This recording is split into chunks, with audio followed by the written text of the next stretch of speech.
AB academics में आप सभी का स्वागत है। आज मैं आपके लिए अपने जो है वीडियोस की नए प्लेलिस्ट वर्ड हिस्ट्री का कॉन्सेप्ट शुरू करने जा रहा हूँ। इसमें मैं वर्ड हिस्ट्री के हर वीडियोस में आपको चैप्टर वाइज वर्ड हिस्ट्री के एमसीक्यूज देखने को मिलेंगे। इसके डिटेल्स वीडियोस भी मैं संग संग बनाता रहूँगा ताकि आपको इसके टॉपिक को समझने में मदद मिलती रहे। लेकिन जहाँ तक इसके एमसीक्यूज का सवाल है, ये मोस्टली वही सारे क्वेश्चन हैं जो किसी न किसी कम्पिटिटिव एग्जाम में आ चुके हैं। तो ये जो बहुत ही मोस्ट इंपॉर्टेंट वीडियोस आपके लिए होने वाला है। तो आप सभी से रिक्वेस्ट है, इस पूरे वीडियोस को देखिए, हमारे चैनल को सब्सक्राइब करिए और जितने भी आप देखिए कि मैंने और भी प्लेलिस्ट बनाकर सिलेबस के अकॉर्डिंग वीडियोस को डाला हुआ है। आप चाहें तो वहाँ से मेरी वीडियोस को डाउनलोड कर सकते हैं, नहीं तो हमारे टेलीग्राम चैनल से उसका पीडीएफ भी डाउनलोड कर सकते हैं। चलिए शुरू करते हैं। हमारा पहला चैप्टर है पुनर्जागरण। उसको इसमें मैंने क्वेश्चन हिंदी और इंग्लिश दोनों में बनाए हुए हैं। सबसे पहला क्वेश्चन है, धर्म युद्ध किस शताब्दी में शुरू हुआ? तो जब हम बात करते हैं वर्ल्ड हिस्ट्री पुनर्जागरण की, तो ये एक बहुत ही डिटेल्स टॉपिक है। लेकिन इसके बाद भी मैं आपको बता दूं, धर्म युद्ध हुआ था जब इस्लाम अपना प्रचार कर रहा था। तो यूरोपियन कंट्रीज द्वारा जिस प्रकार से इस्लाम के प्रसार को अपने यहाँ रुका गया था, उसे धर्म युद्ध की संज्ञा दी जाती है। इसका प्रारंभ हुआ था आपके 1095 में। तो आप कह सकते हैं कि इसका प्रारंभ कौन सी शताब्दी में था? 11वीं शताब्दी में हुआ था। तो आंसर हो गया इसका 11वीं शताब्दी। इंग्लिश में भी है, in which century did the Crusades begin? 11th century. Question number second है, प्रथम प्रकाशित पुस्तक का गौरव किसे मिला?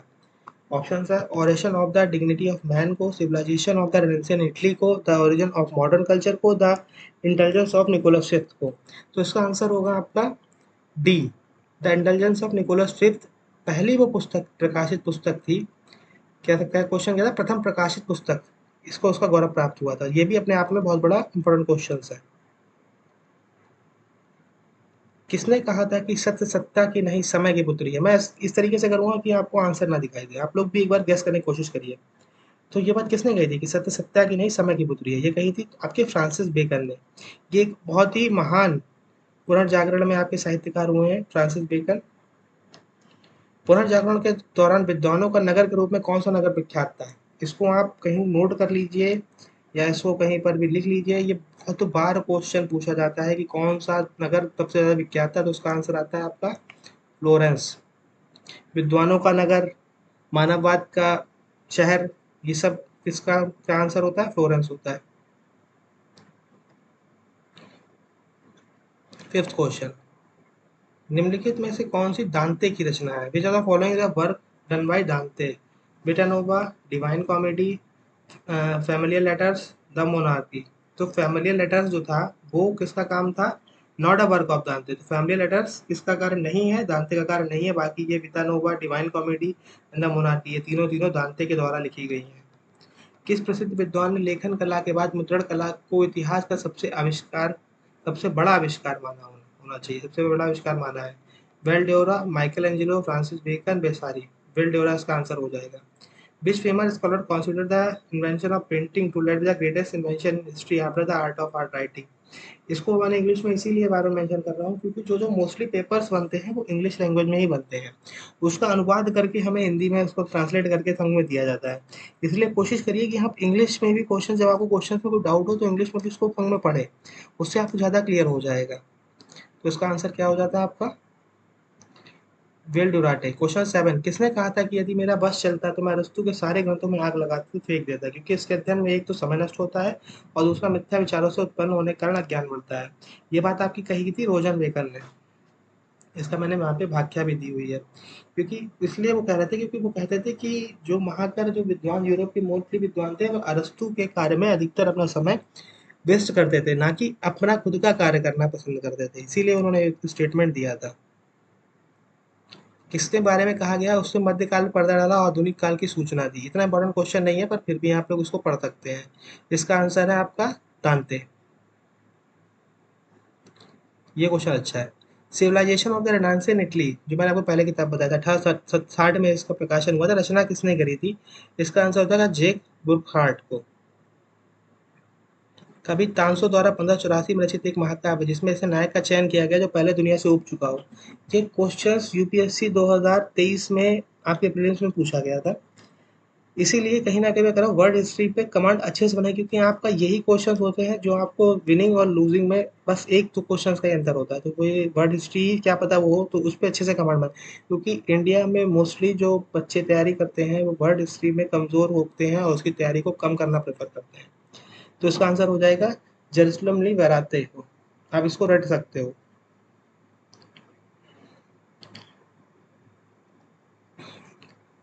पहली ऐसी कौन सी जगह है ब्लैक डेथ का वर्णन किया गया है? ये क्वेश्चन भी पूछा यूरोप में पहले भयंकर ब्लड रोग ब्लैक डेथ का वर्णन किया है, वो थी आपकी बुकाशिया। ऑरिजिन ऑफ मॉडर्न कल्चर पुस्तक के लेखक कौन है? Edmund Edmund Spenser. निम्नलिखित कौन सी रचना क्रिस्टोफर मार्लोव की नहीं है? फेरी क्वीन। ये क्वेश्चन अच्छा है, इंपॉर्टेंट। मैं वही क्वेश्चन पे रुका हूँ जो आपके लिए मोस्ट इंपॉर्टेंट है। पुर्तगाल के कैमूस ने वास्को डी गामा की खोज से प्रभावित होकर किस महाकाव्य की रचना करी? या क्वेश्चन ये आ सकता है कि जो आपके वास्को डी गामा थे उनकी जीवनी को क्या कहा जाता है, या वास्को डी गामा पे जो पुस्तक लिखी गई उसका नाम क्या था, या कैमूस द्वारा किसकी जीवनी लिखी गई? ये क्वेश्चंस को कई बार घुमा घुमा के पूछा गया है। तो इसका आंसर हो जाता है लूसियाड। या इसको इंग्लिश में मैं समझाता हूँ, उसमें आप अच्छे से पढ़ेंगे, क्योंकि अधिकतर उसका भी आता है। Which epic did the Portuguese poet Camões write influence by Vasco da Gama works? The Lusiads. इसको द लूसियाड्स बोलते हैं। जो इसका रियल जो आपको वर्जन मिलेगा उसमें यही देखने को मिलेगा, द लूसियाड्स। इसके बाद नेक्स्ट जो क्वेश्चन है वो भी बहुत इंपॉर्टेंट है। किसके द्वारा चित्रित 3 रूप चित्र टॉमस मून, हेनरी एस्टम और एरस्मस काफ़ी प्रसिद्ध हुए? ये आपने कहीं न कहीं टॉमस मूर के बारे में पढ़ा होगा, हेनरी एस्टम के बारे में पढ़ा होगा, और इसमें से इनके चित्र बनाए गए थे जो बहुत ही प्रसिद्ध हुए थे पुनर्जागरण काल में। ये किसने बनाए थे? हॉन्स हॉलगren ने बनवाए थे। हू इज़ द फेमस, वही क्वेश्चन है, इंपॉर्टेंट नहीं है, इसको आप एक बार देख सकते हैं खुद से। ट्रांस एंड क्रेसिडो नामक रचना किसकी है? चौसर की है। चौसर वो खेल याद आ जाता है। ये डिस्कॉर्सन और लेवी नामक पुस्तक किसकी है? ये इम्पोर्टेंट है, मैकियावेली की। कि मैकियावेली की जितनी किताबें हैं वो सब आप पढ़ सकते हो। द प्रिंस, द डिस्कॉर्सन और लेवी, क्योंकि कहीं ना कहीं एग्जामिनर्स के टिप पे रहते हैं क्वेश्चंस। ये भी अच्छा क्वेश्चन है। किसने लास्ट सफर के चित्रों को चर्च की दीवारों पर छाप दिया था? इस क्वेश्चन का सिर्फ इतना ही है, और उसका नाम, उसका शीर्षक बदल के feast in the house of Levi रख दिया गया था। इसका आंसर होता है पालो वेरिनोस को। इस क्वेश्चन को आप पॉज करके देख सकते हैं, क्वेश्चन काफी बड़ा है, तो उसको आप देख सकते हैं। ये क्वेश्चन के पास किसने कहा था कि कला अच्छी खासी पत्नी है, उसके कारण पहले ही काफी दुख झेल चुका हूँ, दूसरी पत्नी होगी तो स्थिति का अंदाजा लगाया जा सकता है? इसका आंसर है राफेल। नेक्स्ट क्वेश्चन है आपका, ये बहुत अच्छा स्टेटमेंट है। मैं सोचता हूँ इसलिए मैं हूँ, किसने कहा था? यहाँ पे कहा था रैन देकार्ते ने। रैन देकार्ते का नाम बहुत ज़्यादा पुनर्जागरण काल में आपको देखने को मिल जाता है।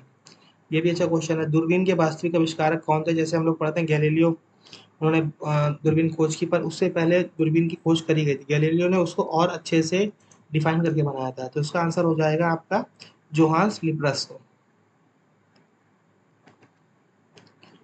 ये वो क्वेश्चन है जो कहीं ना कहीं किसी ना किसी एग्जाम में आए हुए हैं। इसको देख सकते हैं, इंपॉर्टेंट नहीं है। मिस्टीरियम कॉस्मोग्राफिया नामक ग्रंथ किसने लिखा? तो आपका जोहान्स केपलर ने। केपलर थे, आपको पता है केपलर किस लिए प्रसिद्ध हुए थे? ये सबसे अच्छा क्वेश्चन है। राज्य का उद्भव ना तो ईश्वर से हुआ है, ना ही उसका उद्देश्य धार्मिक है।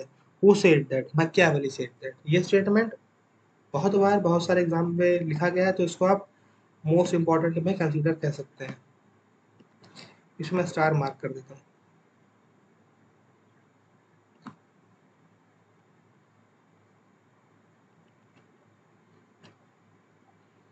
किसने आधुनिक यूरोप को यूनान की विरासत कहा? फिशर ने।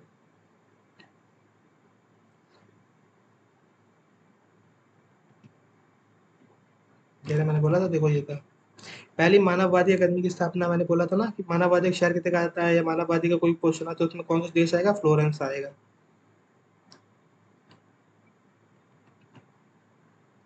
किसने आधुनिक यूरोप को यूनान की विरासत कहा? मैंने अभी बता दिया इसको पहले ही आपका आंसर। इसका आंसर दीदरो था, नहीं सॉरी फिशर था। वो refer to the modern Europe united Greece. पहली मानववादी अकादमी की स्थापना 1439 ईस्वी में किस शहर में हुई? ये मैंने बता दिया आपको। फ्लोरेंस कहीं भी आपका मानववादी अकादमी या मानववादी शहर या आपका आधुनिक काल बताया जाए तो उसमें आप इसको ही लगा सकते हैं। चलिए फ्रेंड्स, इसमें मैंने आपके 25 क्वेश्चन कंप्लीट कराए हैं। अगर आपको वीडियो अच्छा लगता है तो लाइक प्लीज़ सब्सक्राइब कीजिए। इसके बाद मैं आपका नेक्स्ट वीडियोस कम से कम इस पे जो आपका रेनेसांस है, पुनर्जागरण है, इस पे कम से कम मैं 4 वीडियोस बनाने वाला हूँ। तो आई होप आपको अच्छा लगा होगा। आप इसके नेक्स्ट वीडियो को देखिए। Thank you.